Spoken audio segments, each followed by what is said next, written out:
Chicken pulao తయారు చేసుకునే విధానం. ముందుగా చికెన్ని ముందు రోజు రాత్రి తెచ్చి పెట్టుకొని ఉప్పు, కారం, గరం మసాలా, ధనియాల పొడి, అల్లం వెల్లుల్లి పేస్ట్ అన్నీ కలిపి ఒక నైట్ అంతా నాననివ్వాలి. పసుపు, పుదీనా, కొంచెం కొత్తిమీర, ఒక నిమ్మ చెక్క కూడా,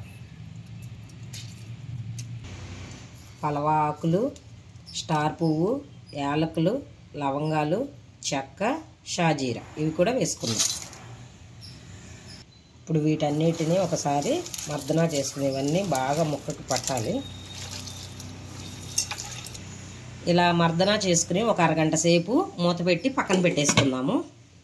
బియ్యం కూడా నానబెట్టి పక్కన పెట్టుకుందాం.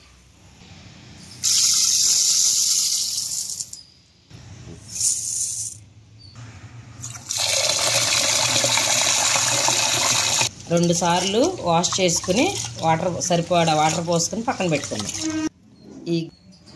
ఈ గ్లాస్తో 3 గ్లాసులు బియ్యం వేసుకున్నాం. ఇప్పుడు వాష్ చేసుకున్న బియ్యంలో సరిపడా 5 గ్లాసులు వాటర్ పోసుకుందాం.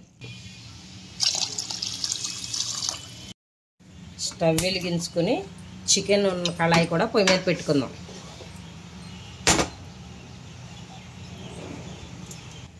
చికెను ఒక 50% ఉడికే వరకు మూత పెట్టి ఉడికించుకుందాం. 50% చికెన్ ఉడికింది. ఇప్పుడు మనం పెరుగు కూడా కొంచెం వేసుకుందాం. మేగడ పెరుగు వేసుకుంటే చాలా బాగుంటుంది. నేను మేగడతోనే వేసాను పెరుగు. గడ్డలు లేకుండా బాగా మెత్తగా చేసుకుని వేసుకోవాలి. పెరుగు వేసిన 10 నిమిషాల తర్వాత రైస్ కూడా వేసుకుందాం.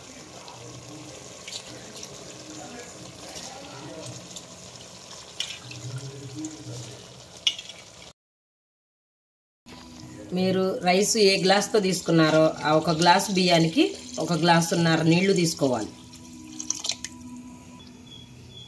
ఒకసారి అంతా కలియపెట్టుకుని ఈ స్టేజ్లోనే ఉప్పు కూడా సరిపోయిందా లేదా చూసుకుందాం.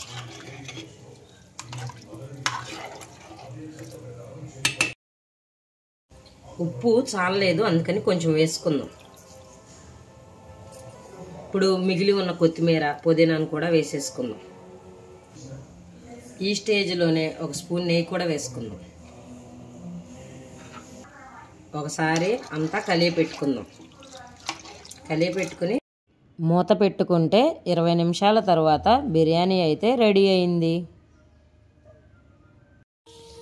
15 నిమిషాలు మీడియం ఫ్లేమ్ మీద పెట్టుకున్నాం కదా, ఇలా వచ్చింది. ఇంకొక 5 నిమిషాలు లో ఫ్లేమ్ మీద పెట్టుకుని మగ్గనిద్దాము. అప్పుడు మన బిర్యానీ రెడీ అవుతుంది. 5 నిమిషాల తర్వాత మన చికెన్ పులావ్ అయితే రెడీ అయింది.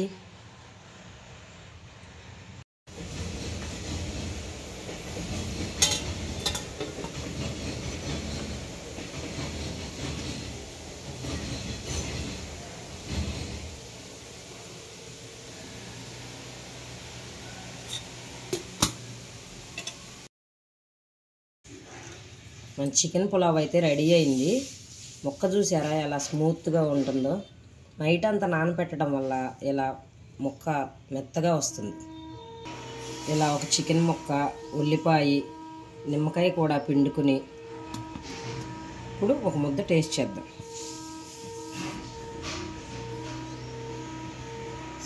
పులావ్ అయితే టేస్ట్ బాగుంది. ముక్క కూడా స్మూత్గా ఉంది. మీరు కూడా తయారు చేసుకుని ఎలా ఉందో కామెంట్ చేయండి.